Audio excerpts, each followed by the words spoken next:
Bale, ayun mga commander, nilinisan ko ang...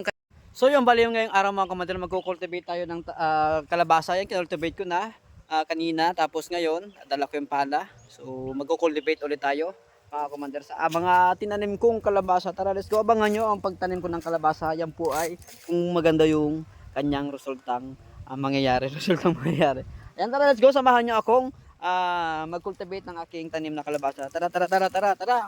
Bali yan mga commander, yan, papalahin ko na yung mga paligid ng aking tanim na kalabasa mga commander, kung saan para alisin ko yung mga damo sa paligid ng aking tanim na mga kalabasa. At i-cultivate ko na rin mga commander, so napakaganda mag-cultivate ngayon dahil nga yung lupa ay medyo basa-basa na konti sa mga gabing mga nagdaan na umuulan mga commander. So yan, napakalambot na ipalahin yung yung mga damo mga commander, no, para maging mas okay ang pag-cultivate ng puno ng kalabasa mga commander. Ayan ay paipot kung tinatanggal yung mga damo dyan mga commander. So napakaganda nga ay cultivate kasi nga medyo malambot yung lupa niya mga commander. So ganyan mga commander, mag-cultivate ng puno ng kalabasa kung saan malapit nang gumapang yan mga commander. Yung mga puno ko ng kalabasa nakakatuwa naman at medyo matataba. So ang gamit ko lang nga dyan mga commander ay yung cow manure mga commander. Hindi na ako muna gumamit ng mga synthetic fertilizer kung kaya't practice ko na gumamit at maging expert sa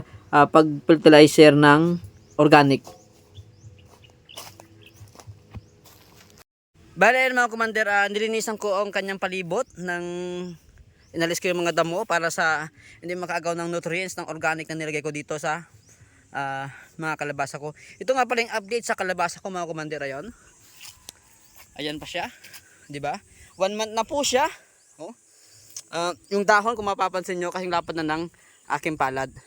So sana magtuloy-tuloy yung ganda ng resulta ng aking at patuloy ko naman siyang alagaan. Ayun mga commander, ayun. So abang-abang lang po kayo kung ano maging resulta ng pagtatanim ko ng kalabasa. Ito po organic mga taay po ng pupo po ng mga hayop ang nilagay ko lang dyan. Wala pa po siyang synthetic fertilizer. Ayan mga commander. Ayan, so marami pa yan, doon pa. Meron pa doon akong i-cultivate. Dahil habang maganda yung araw, no? Ito pa, i-cultivate ko pa ito. Ito yung hindi ko pa na-cultivate. Ayan, so ito mga damo dito, ayan yung mga damo na yan, tatanggalin ko yan para hindi makaagaw ng nutrients ng puno ng kalabasa, no? Ito yung kakukultivate ko lang kanina. Ayan. Ito pa, yung kinultivate ko na.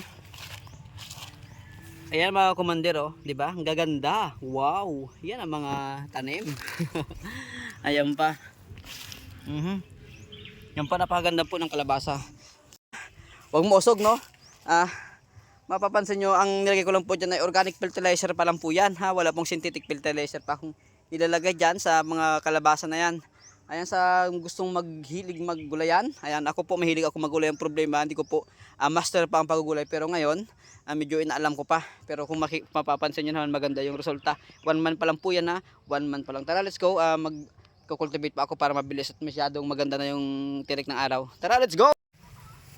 Yun, welcome sa aking gulayan ulit mga commander. So katatapos ko lang na mag-cultivate ng mga kalabasa. Ayan mga kapapansin nyo. So meron pa akong i-cultivate sa baba. Yung problema, so masyado na mainit. Pag malamaan ko yung ugat, kaya mamayang hapon o bukas ko na lang i-cultivate ko na sa baba. Tara, let's go. Silipin natin kung maganda pa yung pag-cultivate. Ito mga commander, bali 1 month na siya, no? Ngayon, 1 month pa lang. Ayan, so gagapang na siya, kaya kinultivate ko mga commander. Ang ginamit ko lang dito ay organic fertilizer, yung mga pupo lang ng baka, no? Tapos may kasamang yung yung balat ng ipa ng palay. Ayan mga commander, ayan mga papansin mo, napakaganda. At sana magtuloy-tuloy, no? Talagang ayun, inaalagaan ko talaga ng maayos ito. Yan, kita mo naman, kinultivate ko. Yung pag-cultivate ko para yung init ng panahon, kasi sobrang init talaga. Kung mapapansin mo, nalalanta na siya, pero mamaya makaka-recover ulit yan. Ang ginawa ko kasi sa pag-cultivate, ayan, hindi ko na siya dinurog-durog kasi nga para yung init ay makontrol ng mga lupa, no? Tapos hindi lang sa makontrol yung damo, ay hindi basta-basta makakatubo. Kaya hindi ko na rin ginamasan to kasi nga sobrang init, para kanlong na rin sa liluman na rin yung mga kalabasa ko. Kasi pag halimbawa ginamasan ko lahat ito, yan, yung na yan, damo na yan, sobrang init dito, maaring mestres ng tudo yung aking kalabasa. Sobrang init kasi ngayon dito mga commander. Ayan, ito, ayan, Ayan yung mga aking kalabasa mga commander. Ayan. So ayan yung mga kalabasa ko ngayon. Ayan, dito lang sa taas ko pinultivate. Ayan, tinan mo na ano na, sobrang init talaga ng panahon. Nalalanta siya. Pero mamaya makaka-recover yan sa hapon. Ayan mga commander, oh. Oh, di ba? 1 month pa lang siya. So ito na yung gagapang na siya. Ito na yung time na medyo gagapang na. Tinan mo, napakaganda mga commander. So ulitin mo ko mga commander, organic fertilizer lang yung ginamit ko dyan. Mga pupo lang ng baka. Ayan, so napakaganda. Ayan, mayroon pa yun doon, hindi ko na pinakita. Ayan, ito pa. So papakita ko pa yung una kong kinultivate. Kung ano na yung hitsura, no? Ayan mga commander, tara.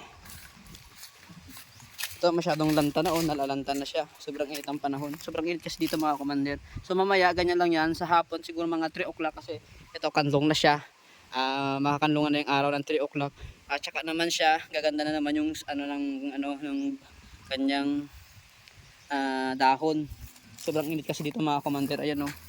Napakainit. Ayan. Hindi ko na siya didiligan. Mamaya naman ay makaka-recover yun, tapos sanay naman sa init ang araw yan kasi nga hindi ko siya pinunla sa tray ng pagpunlaan. Dinire ko na siya kaya mamaya ay makaka-recover din siya mga commander, no?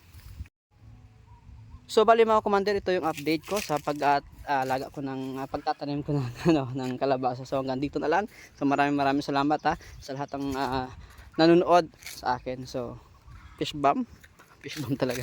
So ayan, no?